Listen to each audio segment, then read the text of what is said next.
Now listen to this carefully. ఈ మాటలు మీరు జాగ్రత్తగా వినాలి. What I am speaking about today నేను ఈ రోజు గురించి మాట్లాడబోచు ఉన్నాను. is not the Nicolaitan spirit in those denominations. ఆ సంస్థల్లో ఉన్నటువంటి నికోలైతుల ఆత్మ గురించి కాదు. Methodist, Baptist, CSI and all them. Baptist, CSI వాటిలో ఉన్న వాటి గురించి కాదు. But I am talking about that antichrist spirit. కానీ నేను అంత్యక్రీస్తు ఆత్మ గురించి మాట్లాడుతున్నాను. Working in the framework of the message. వర్తమానం అనేటువంటి క్రమంలో ఈ వర్తమానపు చట్టం లోపల పనిచేసే అంత్యక్రీస్తు ఆత్మ గురించి మాట్లాడుతున్నాను. My brother, be careful. నా ప్రియ సహోదరుడా జాగ్రత్త కలిగి ఉండు. And my sister, you be also careful. నా ప్రియ సహోదరి నువ్వు జాగ్రత్త కలిగి ఉండు. I want to read something to you from the message. వర్తమానంలో నుంచి కొన్ని విషయాలు మీకు చదివి వినిపించగోరుతున్నాను. And I hope that you will try to understand. I'll just read it out. మరి నేను చదువుతుండగా దాన్ని మీరు గ్రహిస్తారని నేను నమ్ముచున్నాను. And it is found in the Pergamian church age. ఆయన పెర్గమ సంఘ కాలంలో ఈ విధంగా రాయబడి ఉన్నది. And listen what he says. ఆయన ఏం చెప్తున్నాడు జాగ్రత్తగా వినండి. పెర్గమ సంఘ కాలం. Nicolaitan నికోలైతులు comes from two Greek words. అది రెండు గ్రీకు పదాల నుంచి వచ్చింది. Nikao, నికో అనగా which means to conquer, అది జయించుటకు, and love, which means the laity. Love అనగా లైటి అంటే సంఘము. Nicolaitan నికోలైతు అనగా means to conquer the laity. ఆ సంఘమును జయించుట అని అర్థము. Who is laity? ఆ ఎవరు ఆ సంఘము? The church. సంఘమై ఉన్నది. In other words, in this end time church, ఈ అంత్యకాలపు సంఘములో that spirit will still work, ఇంకను ఆత్మ పనిచేస్తూ ఉన్నది. trying to catch the church, ఆ సంఘమును బంధించడానికి పట్టుకోవడానికి trying ప్రయత్నిస్తున్నాడు. to conquer the church. సంఘమును జయించడానికి ప్రయత్నిస్తున్నాడు. Now why is this such a terrible thing? చూడండి భయంకరమైనటువంటి పరిస్థితి ఎందుకు ఏర్పడింది. Listen, జాగ్రత్తగా వినండి. these are not my words. ఇవి నా మాటలు కాదు. This is what the prophet said. ఇది ప్రవక్త చెప్పిన మాటలు. Why is it so terrible? ఎందుకని అంత భయంకరంగా ఉన్నది? It is terrible because ఎందుకు అది భయంకరంగా ఉన్నది? God has never placed his church in the hands of an elected leadership which moves with political mindedness. చూడండి దేవుడు అన్నాడు కూడా రాజకీయ మనస్తత్వంతో నడిచేటువంటి కొంతమంది వ్యక్తుల యొక్క నాయకత్వానికి దేవుడు తన సంఘాన్ని అన్నాడు అప్పగించలేదు. I hope you are listening. మీరు జాగ్రత్తగా గ్రహిస్తున్నారని నేను నమ్ముతున్నాను. God never put his church in the hands of an elected leadership which is political minded. చూడండి రాజకీయ మనస్తత్వం కలిగి ప్రజల చేత ఎన్నిక చేయబడిన ఏదో కొద్ది మంది చేతిలో దేవుడు తన సంఘంని అన్నడు ఉంచలేదు. In other words, people మాటలో చెప్పాలంటే who leave the word ఎవరైతే వాక్యాన్ని విడిచి and play politics. ఎవరైతే రాజకీయాలు చేస్తారో వాక్యాన్ని విడిచి రాజకీయాలు ఎవరైతే చేస్తారో. Are you listening? వింటున్నారా? He said God never left his church in the minds of political minded leaders. చూడండి రాజకీయ మనస్తత్వం కలిగిన నాయకుల చేతుల్లో ఎన్నడూ దేవుడు తన సంఘాన్ని విడిచిపెట్టల. In other words, ఇంకొక మాటలో చెప్పాలంటే what was happening in Ephesus? ఎఫెసీలో ఏం జరిగింది? Same thing is happening today. అదే ఇప్పుడు జరుగుతూ ఉన్నది. There were political minded people. వారందరూ కూడా రాజకీయ మనస్తత్వం కలిగిన ప్రజలు. And you find that same political minded people today. ఈ రోజు కూడా అదే రాజకీయ మనస్తత్వం కలిగిన ప్రజలు మనకు కనబడుతున్నారు. What is their aim? వారి యొక్క గురి లక్ష్యం ఏమిటి? My empire, నా రాజ్యం ఇది, my kingdom, నా రాజ్యం ఇది, my leadership. నా నాయకత్వము. What about you? మరి నీ గురించి Go to hell. ఏ పోవై నరకానికి పో, నీ సావు. I don't care about you. నీ గురించి నాకు లెక్కలేదు. I don't even want to see your face. అసలు నీ ముఖం కూడా చూడగోరట్లేదు నేను. I want my empire. నాకు నా సామ్రాజ్యం కావాలి. And I'll do everything I can.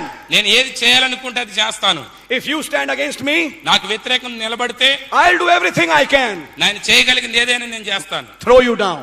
నేను త్రోసివేస్తాను. And I'll stand up. నేను నిలబడతాను. And I'll be the leader. నేనే నాయకుడిగా ఉంటాను. Now try to understand this. ఈ విషయాలు గ్రహించడానికి ప్రయత్నించండి. God never placed his church in the hands of an elected leadership which moves with political mindedness. కాబట్టి రాజకీయ మనస్తత్వంతో సంచరించేటువంటి ప్రజల చేత ఎన్నుకోబడిన నాయకుల చేతికి దేవుడు తన సంఘాన్ని ఇవ్వలేదు. God, దేవుడు he has placed his church in the care of God ordained, spirit filled, word living men. చూడండి దేవుని చేత ఏర్పరచబడి ఆత్మ చేత నింపబడి వాక్య మేడల లక్ష్యం కలిగిన ప్రజల చేతికి దేవుడు తన సంఘాన్ని అప్పగించాడు. Who lead the people through feeding them the word. చూడండి వాక్యం చేత ప్రజలను పోషింపజేస్తూ వాక్యంలో నడిపించే ప్రజలకి దేవుడు తన సంఘాన్ని అప్పగించాడు. What is the problem? ఈరోజు సమస్య ఏంటి? Word is not being fed. వాక్యం వారికి అనుగ్రహించబడట్లేదు ఆహారంగా. People are hungry. ఈ రోజు ప్రజలు ఆకలితో ఉన్నారు. Word is not fed. అయినా వాక్యం వారికి అనుగ్రహించబడట్లేదు. Then what is being fed? మరి అయితే దేన్ని భుజిస్తున్నారు వాళ్ళు? Politics. రాజకీయాలు. Word is not fed. వాక్యం వారికి వడ్డించబడట్లేదు. They don't have word. వారి దగ్గర వాక్యం లేదు. What do they have? వారి దగ్గర ఏముంది? Politics. రాజకీయం ఉంది. Listen to this. జాగ్రత్తగా వినండి. He has placed his church in the care of God-ordained, spirit-filled, word-living men who lead the people through feeding them the word. మరి చూడండి, ప్రజలకు వాక్యాన్ని పెడుతూ వాక్యం చేత నడిపించబడుతూ దేవుని చేత ఏర్పరచబడి ఆత్మ నింపుదల కలిగి వాక్య ప్రకారంగా జీవించే నాయకుల చేతుల్లో దేవుడు తన సంఘాన్ని పెట్టి ఉన్నాడు. He, that is God, ఆయన దేవుడై ఉన్నాడు. has not separated the people into classes. చూడండి, ఆయన దేవుడు తన ప్రజలను తరగతులుగా విభజించలేదు ఆయన. So that the masses are led by a holy priesthood. చూడండి, ఆ ప్రజలందరూ కూడా ఆ యొక్క పరిశుద్ధమైనటువంటి యాజకుడి చేత నడిపించబడుతున్నారు. It is true. అది నిజమే. That the leadership must be holy.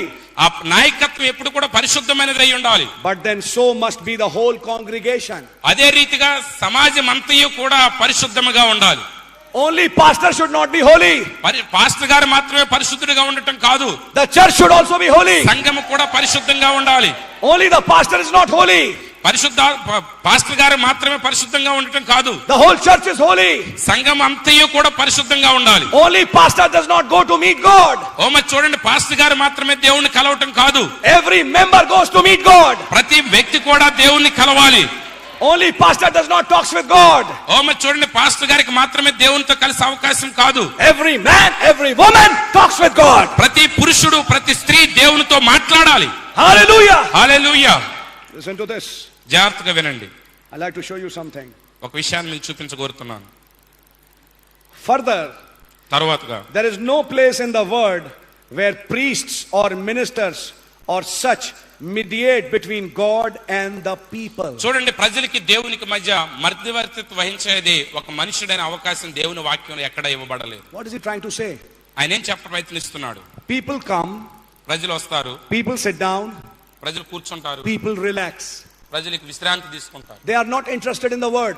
వాక్యం మీద వారికి ఆసక్తి ఉండదు. No need. అవసరం లేదు. I am a church member. నేను సంఘ సభ్యుడిని. You know why? ఎందుకో తెలుసా? If somebody has to talk with God, మరి ఎవరైనా ఒక వ్యక్తి దేవునితో మాట్లాడాలంటే, he got a good pastor. మాకు మంచి పాస్టర్ గారు ఉన్నారు. He will talk with God. ఆయన దేవునితో మాట్లాడతాడు. For us, he will talk. మా నిమిత్తం ఆయన మొరపెడతాడు, ఆయన మాట్లాడతాడు. And he will bring the word to us. మాకు ఆయనే ఆ వాక్యాన్ని మాకు తీసుకొస్తాడు. What will we do? ఏం జరుగుతుంది? Just come, relax, no problem. మేము వచ్చేది ఏం లేదు, వచ్చి కూర్చొని విశ్రాంతి తీసుకోవటం అంటే. If I can read the Bible, fine. If I cannot, fine. నేను చదివినా మంచిదే, బైబిల్ చదవకపోయినా మంచిదే. You know, when you see the Hindus, మీరు చూడండి, హిందువులు కానీ మీరు చూసినప్పుడు they have got pandits, pujaris. వారి దగ్గర పూజారులు ఉంటారు వారికి. And you know why are pandits there? అక్కడ పండితులు పూజారులు ఎందుకున్నారంటే, I have seen many Hindus. I have got many such friends. మరి నాకు చాలా మంది హిందూ స్నేహితులు ఉన్నారు. You also must be having them. మీరు కూడా కొంచెం హిందూ స్నేహితులు కలిగి ఉండొచ్చు. They don't have any importance of the temple. మరి దేవాలయం మీద వారికి ఎలాంటి ప్రాముఖ్యత లేదు. Go there and ring the bell, tung, and go off. వారు వచ్చి ఆ గంట కొడతాడు, వెళ్ళిపోతాడు. Dung, go off. గంట కొట్టి వెళ్ళిపోతాడు. That's how many people come to the church. మరి చర్చికి కూడా ప్రజలు అలాగే వస్తున్నారు చాలా. Dung, I have come, and go off. నేను వచ్చాను, వెళ్ళిపోతున్నాను అంతే. That's right. అవునండి. Is that right? అవునా? So, one day it so happened, ఒకసారి ఏం జరిగిందంటే, somebody came after 3 Sundays to the church. ఒక వ్యక్తి 3 వారాల తర్వాత వచ్చాడు He చర్చికి. didn't go to anybody. ఆయన ఎక్కడికి వెళ్ళలేదు. He straight away came to the pastor. ఆయన పాస్టర్ గారి దగ్గరికి నేరుగా, పాస్టర్ గారు, I have come. నేను వచ్చానండి. Attendance. హాజరేసుకోండి. I have come. నేను వచ్చేసాను. Bye bye. ఓకేనండి అయ్యగారు, ఉంటాను అయ్యగారు, వెళ్ళొస్తాను. వింటున్నారా? That's true. అది నిజం. What revelation do you got, brother? ఎలాంటి ప్రత్యక్షత నీకు దొరికింది సహోదరుడా? Pastor gets my revelation. Pastor గారి దగ్గర ఉందండి మరి ప్రత్యక్షత అంతా, ఆయనకే తెలుసు అన్ని. What about you? You read the Bible? మరి నీ సంగతి ఏంటి? నువ్వు బైబిల్ చదవట్లేదా? You pray? నువ్వు ప్రార్థించట్లేదా? I don't need it. నాకు అవసరం లేదండి. I have a pastor who will do everything. ఎందుకంటే అన్ని చేసే మా పాస్టర్ గారు ఉన్నారు. So what happens in Hindus? I was telling. హిందువులు ఏం చేస్తారు అసలు అక్కడికి వద్ద? This is the truth. ఇది నిజం. They are not interested in what is happening in the temple. దేవాలయంలో ఏం జరుగుతుందనే దాని మీద వారికి అసలు ఆసక్తి లేదు. What does Gita, Ramayana say? They don't know. గీత రామాయణాలు ఏం చెప్తుందో కూడా వాడికి తెలియదు. They are not worried. అవసరం లేదు, కలవర పడరు అసలు. They are busy in their business. వారి వ్యాపారాల్లో ఖాళీ లేకుండా ఉంటున్నారు. But they go to the temple and the pujari వారు దేవాలయానికి వెళ్ళి ఆ పూజారి దగ్గరికి వెళ్తారు for certain works. ఏదో కొన్ని కార్యాల కోసం, పూజల కోసం. Like when a child is born, మరి బిడ్డ జన్మించాడు అనుకోండి, Havan, you know what you, I don't know what you call okay, it. ఆ బిడ్డకి పూజలు చేపించడానికి వెళ్తారు. When a child is born, they do a Havan. మరి బిడ్డ పుట్టినప్పుడు వాడికి హారతి ఇప్పించడం ఏదో. In our North India, they do a Havan, you know, burn, అంటే smoke. హోమం, యజ్ఞాలు చేపించడానికి, పిల్లవాడు పుట్టినప్పుడు యజ్ఞాలు చేపించడానికి వెళ్తారు పూజారి దగ్గరికి. When the marriage comes, మరి వివాహ సమయం వచ్చినప్పుడు pujari will come. పూజారి గారు వస్తారు. He will do all the rites. ఆ మంత్రాలు అన్ని పనులన్నీ ఆయనే చేసేస్తా and ఉంటాడు, do all that. అన్ని ఆయనే చేసేస్తాడు. What will I do? నేనేం చేస్తాను, Take out my purse, నా పర్స్ తీసి 5,000 rupees. 5,000 రూపాయలు Go. తీసుకుని వెళ్ళిపోండి. Pujari is also happy. పూజారి కూడా ఆనందంగా వెళ్తాడు, జేబులో పెట్టుకుని. Bye bye. సరే okay Babu, Hey, you do whatever you want to. ఇక నీ ఇష్టం, ఏం చేసుకుంటావు చేసుకుని, I'll do whatever I want to. నేను చేయాల్సింది నేను చేసుకుంటా. Are you listening? అర్థం చేసుకుంటున్నారా? Listen to it carefully, church. సంగమా జాగ్రత్తగా వినండి. They come వారు వస్తారు to the pujari for only ceremonies. మరి చూడండి, ఆ యొక్క కార్యక్రమాలు, పూజా కార్యక్రమాల కోసం మాత్రమే పూజారి దగ్గరికి వస్తారు. Marriages, వివాహాలు, somebody dies, ఎవరైనా చనిపోతే, or when a child is born, మరి లేకపోతే ఒక బిడ్డ some జన్మించిన, birthday party. మరి ఏదో జన్మదినోత్సవ కార్యక్రమాలకు. What is happening in Christians? ఈరోజు క్రైస్తవులు ఏం జరుగుతుంది? Pastor, today is there a birthday party of my boy. Pastor గారు, ఈ రోజు మా అబ్బాయి పుట్టినరోజు అండి, I want a meeting. Meeting కావాలి మాకు. You will cut the cake with my boy. మరి మీరు కేక్ కట్ చేయండి బాబు నిమిత్తం. So the pastor goes to the house కాబట్టి పాస్టర్ గారు ఇంటికి వెళ్తారు to cut the cake. ఆ కేక్ కట్ చేయడానికి. And he'll pray. మరి చూడండి, And at the end of the meeting, ఆ మీటింగ్ అయిపోయిన తర్వాత జేబులో కుక్కుతారు. సరే పాస్టర్ గారికి వెళ్ళిపోతారు. bye bye. సరేనమ్మా ఉంటాను, మంచిది. Pastor గారు, and you know something the pastor said? Pastor గారు ఏం చెప్తారు? Those who don't attend the church, ఎవరైతే చర్చికి రారో, those who are not coming regularly, ఎవరైతే చర్చికి రెగ్యులర్ గా రారో, if you come for your marriages, I will not preach your marriage. మీరు కన్నా రెగ్యులర్ గా రాకపోతే మీ వివాహాన్ని నేను చేయను. I will not do it. నేను చేయను. So what did they do? వారు ఏం చేస్తారు? Just before the marriage of their son or daughter, మరి వాళ్ళ అబ్బాయికో అమ్మాయికో పెళ్లికి ముందుగా, కొంచెం ముందుగా they became regular in the church. క్రమంగా వస్తారు సంఘానికి. Every Sunday, pastor. ప్రతి ఆదివారం వచ్చి పాస్టర్ గారిని పలకరిస్తారు. Morning, pastor. పాస్టర్ గారు. Evening, pastor. Good evening pastor. So nice, pastor. చాలా మంచిదండి You are అయ్యగారు. such a nice pastor. చాలా మంచి పాస్టర్. Pastor. పాస్టర్ గారు, పాస్టర్ గారు, పాస్టర్ గారు. Pastor also knows. పాస్టర్ గారికి కూడా తెలుసు. Pastor, you know, this is a card. Pastor గారి ఇది కార్డు అండి. My son, మా అబ్బాయిది, పప్పు గారిది. he is going to wed Rita. రేటాను పెళ్లి You know, చేసుకోబోతున్నాడు. she's another girl of a member of our church. మన సంఘంలో ఇంకొక అమ్మాయిని. పాస్టర్ గారు, you have to preach the marriage. అయ్యగారు, వివాహ ప్రసంగం మీరే చేయాలండి. We leave everything to you. అంతా మీకే అప్పచెప్పేస్తున్నామండి. You do everything, pastor. Pastor గారు అన్ని మీరే జరిగిచ్చేయండి. Pastor says, okay. పాస్టర్ గారు అంటారు సరే. Then say, pastor గారు, I know the problem. Pastor say, you do the rest of the arrangements. మరి పాస్టర్ గారు అంటారు సరే అమ్మా, మీ పనులు, మిగిలిన పనులు మీరు చూసుకోండి. And pastor, the signing of marriage certificate. Pastor గారు మ్యారేజ్ సర్టిఫికేట్ మీద సంతకాలు చేసి, I'll do it. సరేనమ్మా. So the marriage days come. వివాహ దినం వచ్చినప్పుడు Pastor preaches the marriage. Pastor గారు బోధిస్తారు వివాహ కార్యక్రమంలో. Marriage certificate is signed. Marriage certificate మీద సంతకం పెడతారు. Immediately. వెంటనే జేబులో పెట్టేస్తారు. Okay, sir. ఓకే, వెళ్ళిపోండి అయ్యగారికి, అయిపోయింది పని. No problem. Okay. సరే వెళ్ళిపోండి. ఓకే. What's happening? ఏం జరుగుతుంది? No interest in the word. వాక్యం మీద ఆసక్తి లేదు. No interest in the message. వర్తమానం మీద ఆసక్తి లేదు. No interest in what God is doing. దేవుడు చేస్తున్న కార్యాల మీద ఆసక్తి లేదు. No interest in reading the word. దేవుని వాక్యం చదవటం మీద ఆసక్తి లేదు. Message books. వర్తమాన పుస్తకాలు Carrying dust. మరి కేవలం దుమ్ము ఎక్కుపోతున్నాయి వాటి మీద. క్యాసెట్లు carrying dust. అవంతా దుమ్ము పాలైపోతున్నాయి. The brother is sleeping in his house. సహోదరుడు ఇంట్లో నిద్రపోతున్నాడు. Sister sleeping in that house. సహోదరి ఇంట్లో నిద్రపోతుంది. What is it? ఏంటది? Nicolaitan spirit. నికోలైతుల ఆత్మది. It's a white horse. మరి తెల్లని గుర్రము. Deceiving a church. ఈ సంఘమును మోసగిస్తూ ఉన్నది. Robbing you of your life. నీ యొక్క గొప్పతనం అంతటిని వాడు దొంగిలిస్తున్నాడు. Try to catch this church. సంఘమా, దీన్ని జాగ్రత్తగా గమనించు. God never separated two classes. దేవుడు ఎప్పుడు కూడా ప్రజలను రెండు జాతులుగా, తరగతులుగా విడదీయలేదు. Leaders, నాయకులని, and ordinary people. సామాన్య ప్రజలని రెండు తరగతులను దేవుడు చేయలా.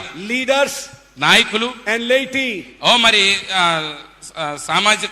సామాన్య వర్తకులు అని చెప్పలేదు ఎవరు. In the book of Corinthians it's written, కొరింథీ పత్రికలలో రాయబడింది, when every one of you assemble together, ప్రతి ఒక్కడు మీరు సమకూడినప్పుడు somebody has a psalm, ఒకటి కీర్తన పాడాలని ఉంటుంది, somebody has a revelation, ఎవరికైనా ప్రత్యక్షత ఉంటుంది, somebody has tongues, ఒకరికి భాషలతో మాట్లాడాలి, everybody has something. ప్రతి ఒక్కరు ఏదో ఒకటి కలిగి ఉన్నారు. When they come to the house of the Lord, వారి దేవుని మందిరానికి వచ్చినప్పుడు they don't come empty, వారు ఒట్టిగా రావట్లేదు, they don't come just like that, వారు ఏదో అనుకోకుండా వచ్చేయట్లేదు, they come with their lick of fire. వారి లోపల అగ్నితో మంట కలిగి వస్తూ ఉన్నారు. When they come to the house of God, నువ్వు కూడా దేవుని మందిరానికి వచ్చేటప్పుడు they come with fire in their hearts.